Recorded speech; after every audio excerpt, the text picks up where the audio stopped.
Hey, Brad. Yeah. I'm sorry if I woke you up, but I need to let you know that you're on speakerphone Okay. and there are some people around. Okay.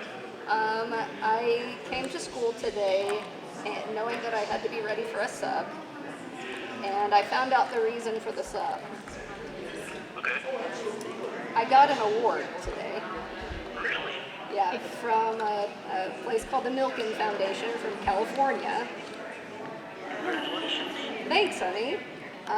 So that means that I get to join a group of other fantastic educators, and I'm going to learn a little bit about what that means here in a little bit because I still don't really know.